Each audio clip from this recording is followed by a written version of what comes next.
Hello viewers, you are welcome to Royal Learning Channel.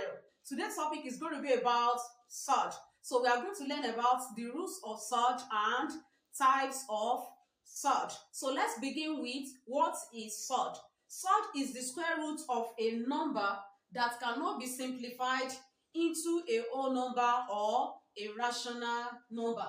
The square root of a number that cannot be simplified into a whole number or a rational numbers. Then what are whole numbers? All integers, both positive and negative integers, are whole numbers. So examples of positive and negative integers are 1, 2, 3, 4, and so on. All these are positive integers. Then the negative integers are -1, -2, -3, -4, -5, and so on. So all positive and negative integers are whole numbers. Then there are examples of rational numbers. The rational numbers can also be expressed as the ratio of two integers. So when you have ratio of two integers, you call this what? A rational number. Let's take for example 2/5. That is the ratio of the fraction of two integers. This is the fraction of two integers. Then I can change this 2/5 to ratio. That it will be 2/5. So this is the ratio of two integers. So the ratio of two integers or fraction of two integers are also known as what? Are rational numbers. Then your rational numbers can also be what? A decimal numbers, but it will be repeating decimal numbers. So when you have a repeating decimal numbers, you call it what? A rational numbers. For example, is 0.333. So 0.33 is what? Is a rational number because we have repeating decimal numbers. Then is 0.414141 is a rational number because we have repeating decimal number. So your rational number can be a whole number, that is integers, both positive and negative integers. It can be expressed as the ratio of two integers. Then it can also be what? A repeating decimal numbers. Then the opposite of rational number is irrational number. Don't forget that numbers are divided into two. We have rational numbers, then we have irrational numbers. The rational numbers, the whole numbers are under rational numbers. Then irrational numbers are non-repeating decimal numbers. Non-repeating decimal numbers. So such are what? They are non-repeating decimal numbers. That is, they are irrational numbers. Such are irrational numbers. So let's take for example the square root of 2. The square root of 2 will give you is 0.41421235. So we have what? Non-repeating decimal numbers. Non-repeating decimal numbers. So it shows that the square root of 2 is what? Is an irrational number. So such are what? Are irrational numbers. So now let's talk about types of surge.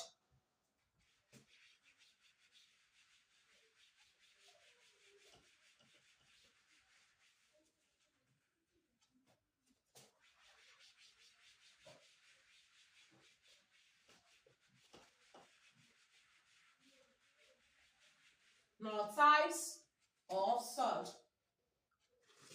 Types of surge.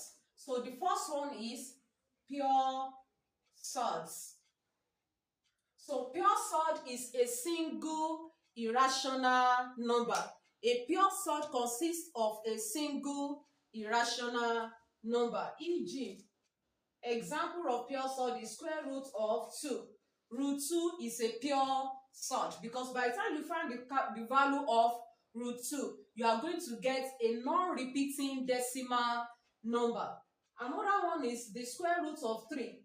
The square root of 3 will give you a non-repeating decimal numbers. So it's under what? It's under pure surge. So number 2 is mixed surge.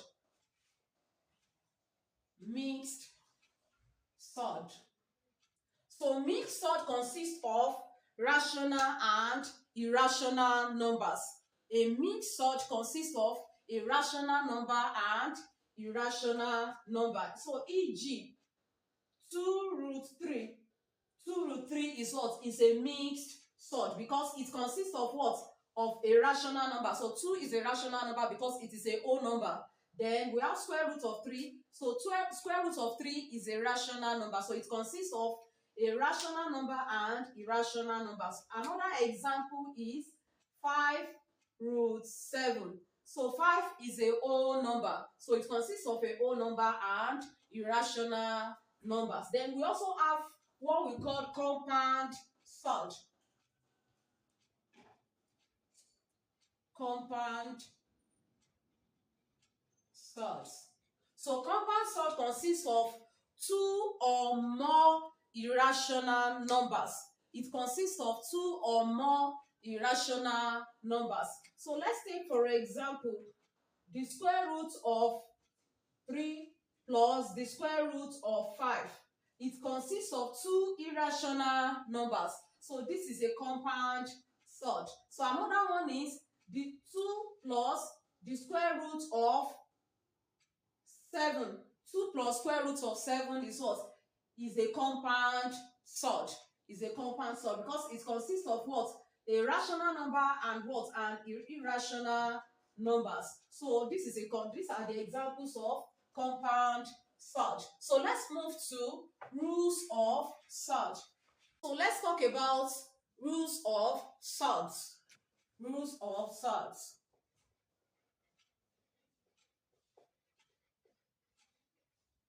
So the first one is called multiplication rules.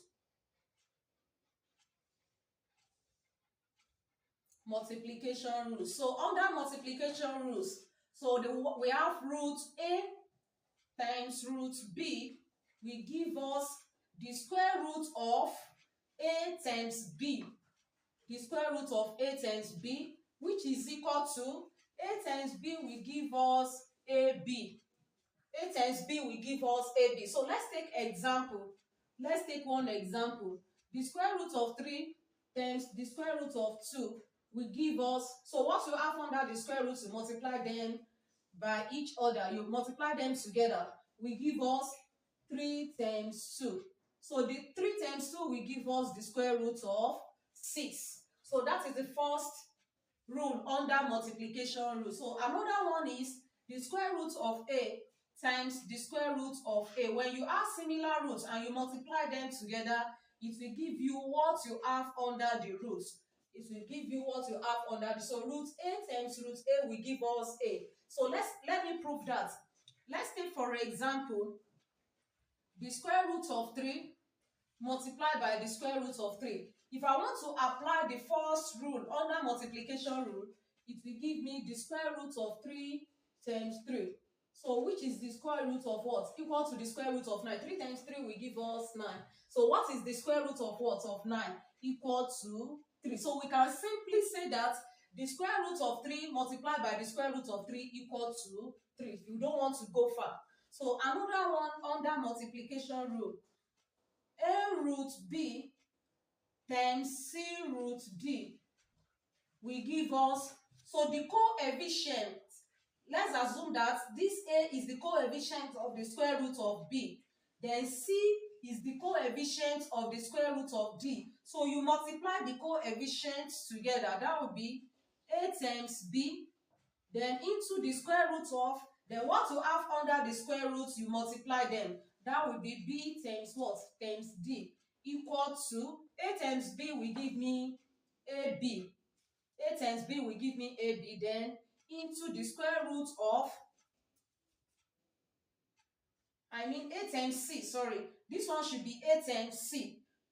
A times C, the coefficient, then B times D will give me, so A times C will give me AC, then B times D will give me BD. So let's take one example under this, e.g., 3 root 5 multiplied by 2 root 3 will give us what? The coefficient first. So the coefficient of the square root of 5 is 3. Then the coefficient of root 3 is 2. So the coefficient, we multiply the coefficient first, which is 3 times 2. 3 times 2 into So what you have under the square root, we multiply them. That is 5 times 3. 5 multiplied by 3 will give us 3 times 2 will give me 6. Then 3 times 5 will give me 15. So that is 6 root 15. 6 root 15. So that is the next one under multiplication rule. Then the last one is a multiplied by the square root of b. A times root b is the same thing as, we have coefficient of this root b. The coefficient is 1. We have an invisible 1. So a times 1, that is the coefficient of the square root of b, then multiply by root b, equal to a times 1 will give me a. So that will be a root what?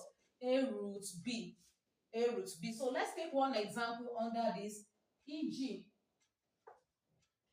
3 times root 7 will give me, so the coefficient of this root 7 is 1. That will be 3 times 1 will give me 3. That is root 7. So those are the rules that we have under multiplication rules. So then now let's move to addition rules. Addition rules.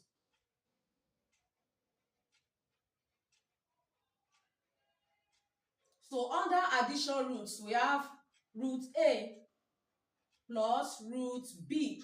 So root a plus root b is not equivalent to root a plus b. So we cannot add non-similar roots together. So we cannot add unlike terms together. So what we have under the square root are unlike terms. So we cannot add them together. So the next one is root a plus root a. So these are what? These are similar roots. So we can only add similar roots together. So what are we going to do? We have invisible coefficients here. So the coefficient of this root a is 1. So we have the coefficient of root a here too, which is what? Which is 1. So we are going to add their coefficients together. So the coefficient of this one is 1 plus the coefficient of this second root is what? Is 1. Then the root a is similar to them, so it's common to them. So we are going to bring out 1 root a, since root a is similar to them. So 1 plus 1 will give us 2. So 2 times root a will give us 2 root a. Or you can simply say that you have 1 root a, you have another root a. When you add the root a, the first root a and the second root a together, it will give you 2 root a. So the next one is a root b plus c root b. A root b plus c root b. They have similar roots. So we can add similar roots together. So the only thing to do is to add their coefficients. You add their coefficients. So something is common to them. That is root b. We have root b here. We have root 2b here. So we are going to take 1 root b. So then we bring their coefficients together. So the coefficient of the first one is a. That will be a plus. The coefficient of the second root is what? Is c. A plus c. So it will give us what? A plus c root what? Root b. So let's take for example. 2 root 7 plus 3 root 7. So we have similar roots. They have similar roots. So you are going to bring out one of the roots. So let's bring out root 7. So that is similar to them. Then the first one, the coefficient of the first one is 2. So 2 plus, then the coefficient of the second root is 3. 2 plus 3. So 2 plus 3 will give us 5. So 5 what? 5 root 7. 5 root 7. So those are the rules that we have under addition rules. So let's move to subtraction rules. So let's talk about subtraction rules. Subtraction rules. So the first one under it says root a minus root b, root a minus root b is not equivalent to root a minus b. So you cannot subtract root b from root a because they are non-similar roots. They are unlike roots. So we don't subtract unlike roots and we don't add what? Unlike roots. So root a minus root b cannot be equivalent to root a minus b. So the next one is root a minus root a. Root a minus root a, they have something in common. That is the square root of a and the square root of a. Then there is an invisible coefficient of the first root a. So the invisible coefficient of this root a is 1. Then the coefficient of this second root a is what? Is 1. We only subtract their coefficients. So the coefficient of this first root a is 1, then minus the coefficient of the second root a, which is 1, equal to, so now what is common to them is root a. So we are now going to say 1 minus 1 will give us 0. So 0 times root a will give us 0.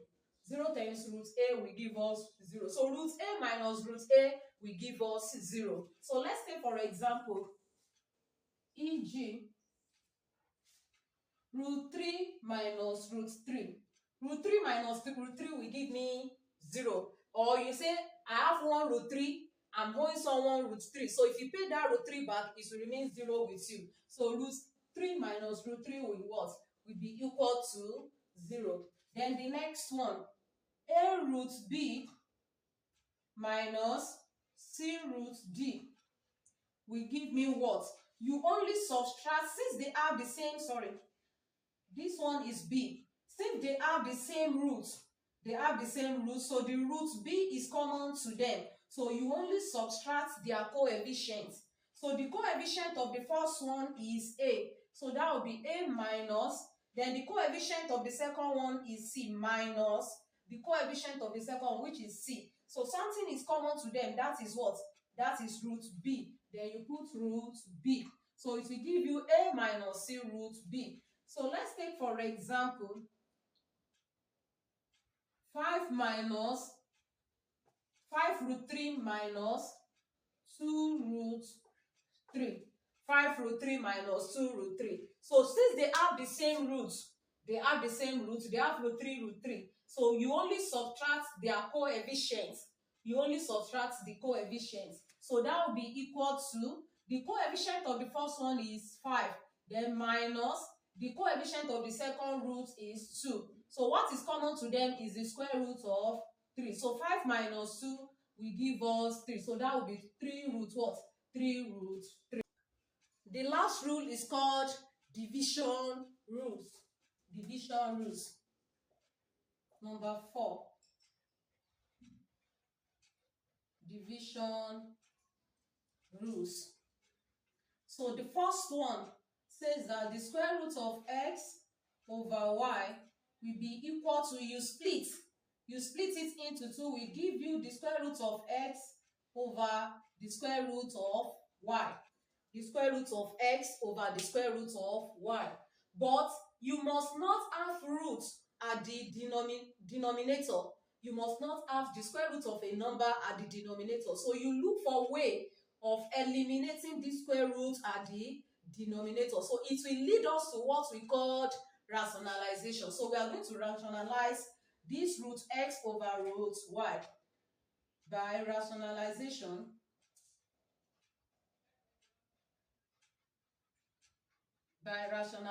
so we are going to have the square root of x over the square root of y. Then how will I eliminate this square root at the denominator? So you are going to multiply by what you have at the denominator. You multiply by what you have at the denominator, then you divide by what you have at the denominator. So you multiply what you have at the denominator and you divide by what you have at the denominator. So I'm still saying the same thing, because this root y divided by root y will give me 1. So 1 times root x over y will still give me root x over root y. So I just want to eliminate this y at the denominator. So it will then give us Then we multiply what you have up together. So root x times root y will give me root x times y. Then divided by root y times root y will give me y. Don't forget that root a times root a equal to a. Root b times root b will give us b. So root y times root y will give me y. So I've eliminated root at the denominator. So the next stage will now be equal to the square root of x times y will give me xy divided by y. So this is our final stage for this one. So another rule under division rule is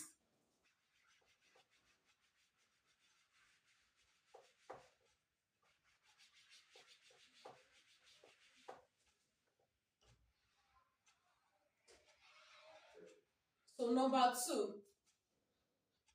two under division rule says that the square root of a divided by the square root of b plus the square root of c. The square root of a divided by the square root of b plus the square root of c. Don't forget that we must not have square root of any number at the denominator. You must not have square root at the denominator. So you look for way of eliminating the square root at the denominator. So how can we eliminate these square roots? So we are going to multiply it by the conjugate of what you have at the denominator. We are going to multiply it by the conjugate of root b plus root c. Then what is the conjugate? What is the conjugate of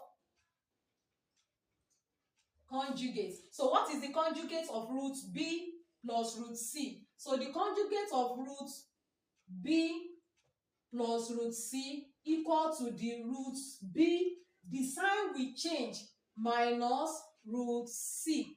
So the conjugate is the what? Changing of sign. Changing of sign. So if you have root a plus root b, the sign will change to minus. If it is minus, minus will change to plus. So now we are going to multiply this by the conjugate of what you have at the denominator.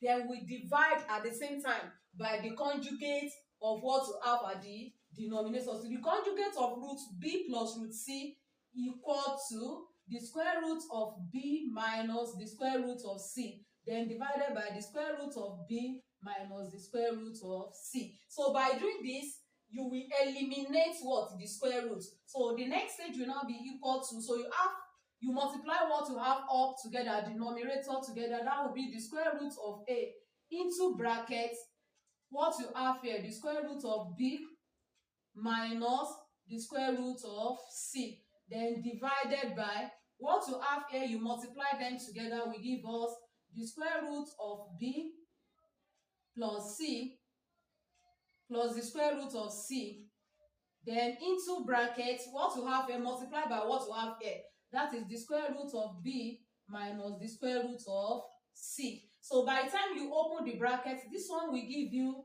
the square root of root a times root b will give me the square root of ab, then minus root a times root c will give me the square root of ac, divided by, then don't forget that when you want to open two brackets, you use the first term inside the first bracket to open the second bracket. So let's use this root b to open our second bracket. So root b times root b will give me b, then root b times root c will give me the sign minus, root b times root c will give me root bc. Then we have used the first term to open the second bracket. Let's use the second term inside the bracket to open the second bracket. So root c times root b will give me root bc plus root bc. Then we have minus, plus times minus will give me minus. So root c times root c will give me c. So therefore minus root bc plus root bc. You are only someone root bc. Then you have one root bc. So if you pay that root bc, it will cancel each other. So we have eliminated what? Square root at the denominator. So our answer will now be root ab minus root AC divided by B minus C. B then minus C. So we have eliminated what? We have eliminated square roots at the denominator. So that is what we call rationalization under what? Under Surds. So in my next video, we are going to be solving different questions on what? On rationalizations. Like, if you have not followed this channel, click on the subscribe button to join Royal Learning Channel community. Then if you are watching on TikTok, don't forget to follow, like, share, and leave comments. See you in my next class. Bye.